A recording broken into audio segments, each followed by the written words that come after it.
नमस्कार प्रेक्षकांनो, सावळ्याची जणू सावली या मालिकेच्या येणाऱ्या जबरदस्त भागामध्ये आपण काय पाहतोय, चक्क आता एक कॉम्पिटिशन असतं मोठं, ज्याच्यामध्ये आता सावलीला कुणाला तरी पार्टिसिपेशनसाठी तयार करायचं असतं. त्याची एज लिमिट मात्र 10 वर्ष असतं. होय मित्रांनो, वारीमध्ये गाणं गाण्यासाठी आता मात्र कोणाला निवडायचं, तेव्हा मात्र आता काय करायचं, तेव्हा सावली म्हणते मी तर 10 वर्षाची नाही आहे, मग आता मी तर काही गाणं गाऊ शकणार नाहीच आहे. आणि तिच्याच बाजूला प्रेक्षकांनो ओवी उभी असते. आता मात्र ओवीला त्या कॉम्पिटिशनमध्ये सावली रेडी करणार आहे का, सावली आता तिचा फॉर्म भरून ओवीला तयार करणार आहे का, आणि बाळा तुला मात्र वारीमध्ये गायला आवडेल का गं, तुझ्या टीचरची इच्छा आहे, तू आता पूर्ण करणार का, असं जेव्हा प्रेक्षकांनो ती ओवीला विचारते. आणि दुसरीकडे अमृता मात्र सारंगला समजावते, सारंग ओवी आता खूप लहान आहे, तू सुशीलाबद्दल तिला आता जे काही समजावले ना ते चुकून जरी तिने सावलीसमोर आता काही बोलायचा प्रयत्न केला की सुशीला तुझी बायको नाही, तर मात्र ते तुला खूप महागात पडेल. आणि आता ओवी मात्र सावलीच्या घरी राहिली, त्याचे परिणाम मात्र सारंगला आता किती वाईट पद्धतीने भोगायचे हे मात्र प्रेक्षकांनो आपल्याला आजच्या भागात पाहायला मिळणार. इकडे राजकुमारच्या हाताला लागलाय तो म्हणजे खंड्या. राजकुमारने त्याचा गळा दाबत आता विचारले, 8 वर्षापूर्वी तू आता इतकी मोठी घोडचूक केली आहे ना, त्याचं आता तुला फळ मिळणार आहे, असं म्हणून राजकुमार चक्क खंड्याचा जीव घ्यायचा प्रयत्न करतो. आणि इकडे आपली मोनिका मात्र पुरती हादरून गेली आहे, कारण खंड्या मात्र आता राजकुमारच्या हाताला लागलाय. तर मंडळी, राजकुमार आणि भैरवी मिळून आता खंड्याचा जीव घेऊन त्याची बॉडी मात्र आता कशी फेकून देतात ना, हे सगळं पाहणं फारच रंजकदार ठरणार आहे. तर मंडळी, आजचा भाग खूप छान दाखवला आहे, शेवटपर्यंत नक्की बघा. चॅनलवरती नवीन असाल तर चॅनलला सबस्क्राईब करा, व्हिडिओला लाईक करा. तर आजच्या भागाच्या सुरुवातीलाच आपण आता असं पाहतोय, इकडे मॅच बघून आता सगळे घरी निघालेले असतात. ओवी मात्र म्हणते, बाबा अगदी ना तुला थँक्यू बरं का, तू हे सगळं काही केलंस त्यामुळे, कारण सावली टीचर इथे थांबायला तयार झाल्या आणि त्याबरोबर अबीरसुद्धा. सावली टीचर निघून गेल्या असत्या ना, मग मात्र अबीरसुद्धा इथे आला नसता, तो राहिलाच नसता इथे, तुझ्याचमुळे हे सगळ्या गोष्टी आता झाल्या, त्यामुळे आता तुला खूप खूप थँक्यू, असं ओवी मात्र सारंगला बोलत असते. आणि तेव्हा सारंग म्हणतो, हो ग ते सगळं ठीक आहे, पण आता सावली तर इथे थांबली आहे, अबीरसुद्धा थांबलाय, पण मला आता एक खूप मोठी गोष्ट करायची. तेव्हा मात्र ओवी म्हणते, बाबा काय करायचं आहे, खरं तर अबीरच्या जीवावर कोण उठलं होतं, या सगळ्या गोष्टी मला इथे शोधून काढाव्या लागतील, जोपर्यंत मी त्या गोष्टी शोधून काढत नाही आहे ना तोपर्यंत मी शांत बसणार नाही. तेव्हा ओवी म्हणते, बाबा मला माहिती आहे या सगळ्या गोष्टीचा शोध तू नक्की लावशील. इकडे मात्र प्रेक्षकांनो मोनिकाने लपून ठेवलेलं होतं खंड्याला, त्या ठिकाणी आता राजकुमार त्याच्यासोबत मात्र भैरवी माईसुद्धा पोचलेली असते. आता इकडे ते तिघे जण जेव्हा पोचल्याच्या नंतर तो मार्क मात्र आता इकडे मोनिकाने ठेवलेल्या त्या माणसाला मारत असतो. इकडे तो माणूस पळून गेलेला असतो.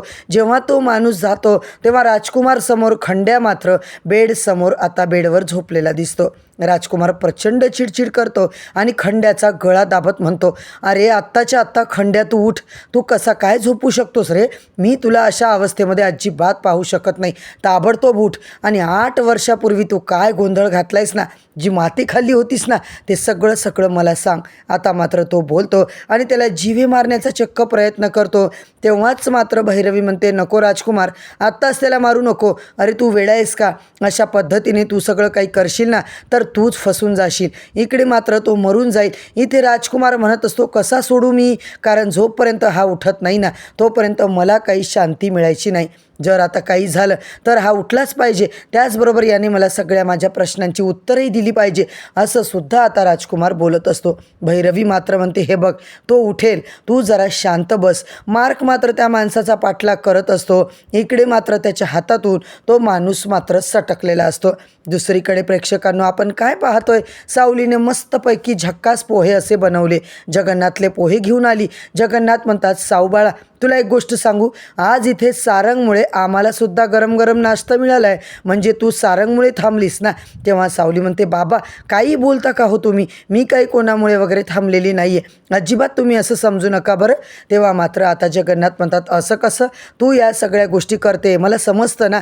तेवढ्यात आता दुसऱ्या बाजूला मात्र खूप काही लोक आलेले असतात. खूप काही लोक आल्याच्या नंतर हे सगळं सामान वगैरे असतं.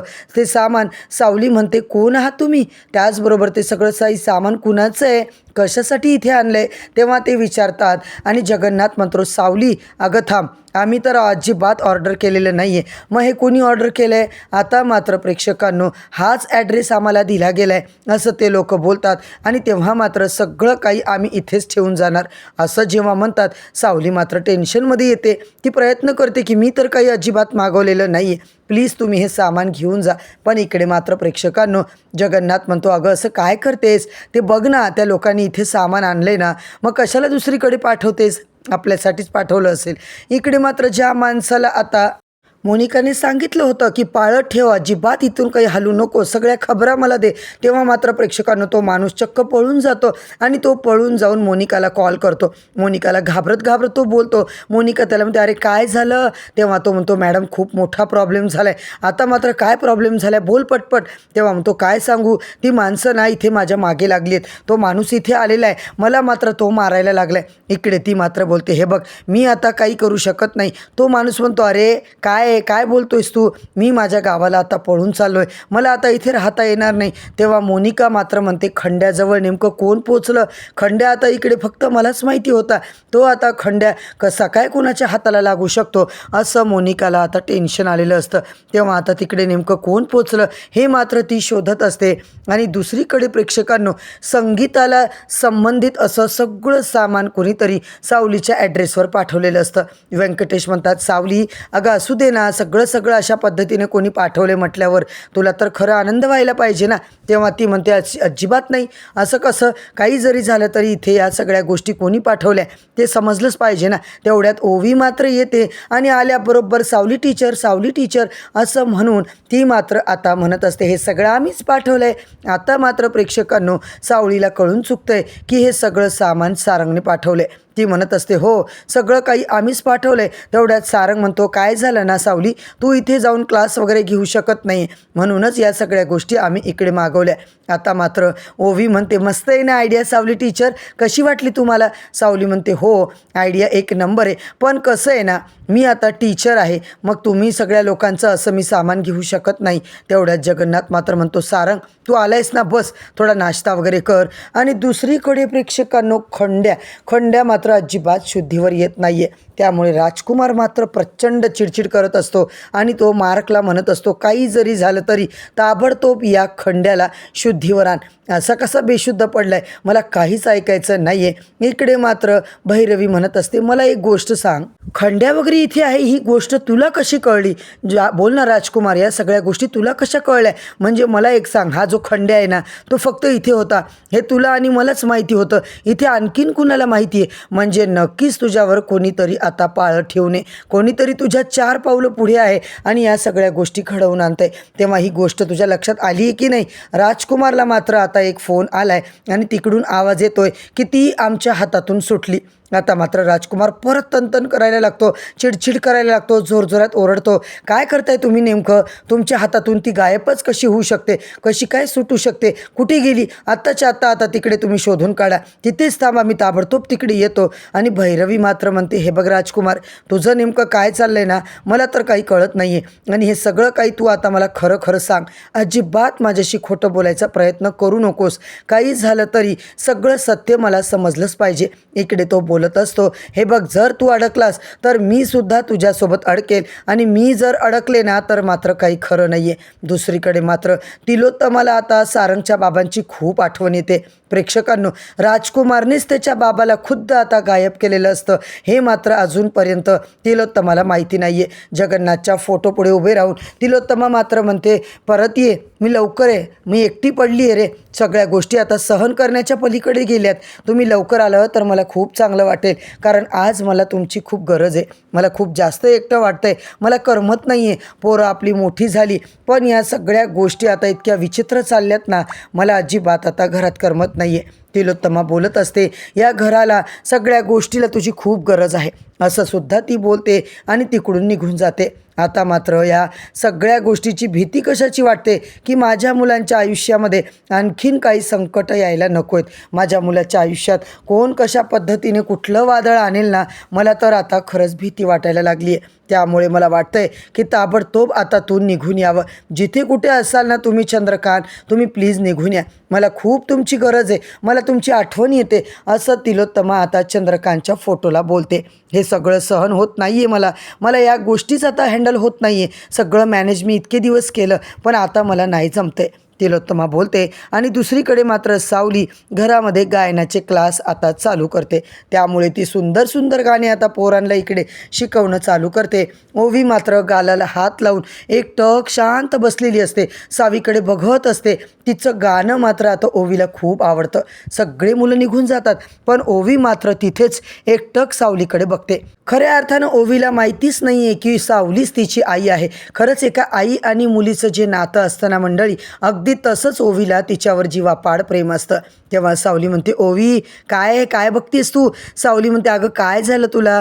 तेव्हा ओवी म्हणते, सावली टीचर आता मला सांग, मला जर आई असती ना तर तुझ्याचसारखं आता गाणं तिने मला शिकवलं असतं. सावली म्हणत असते, अगं तुला आई नाही आहे असं कोणी म्हटलं? मी आहे ना तुझी आई.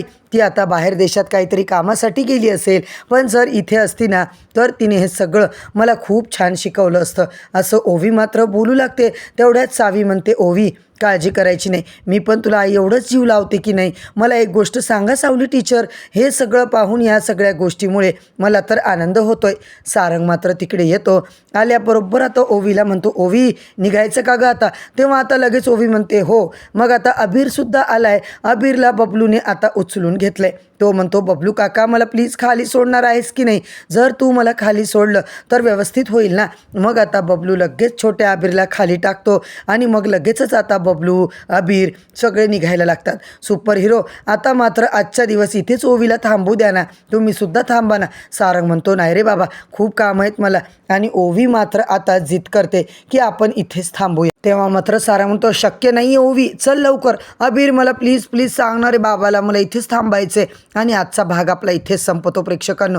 तर उद्याच्या भागामध्ये आता मात्र आपल्या सावलीने ओवीचा कॉम्पिटिशनसाठी फॉर्म भरून जो काही धमाका केला आहे, तेव्हा मात्र आता नेमकं काय होणार? ओवी आता गाण्याच्या प्रोग्राममध्ये जिंकणार का? आणि आता सारंग आणि ओवी सावलीची मुलगी आहे हे सत्य मात्र आपल्याला येणाऱ्या भागातच आता पाहायला मिळणार आहे. तर मंडळी, सावळ्याची जणू सावली या मालिकेचे येणाऱ्या भागांचे अपडेट जाणून घ्यायचे असतील तर चॅनलला सबस्क्राईब करा, व्हिडिओला लाईक करा.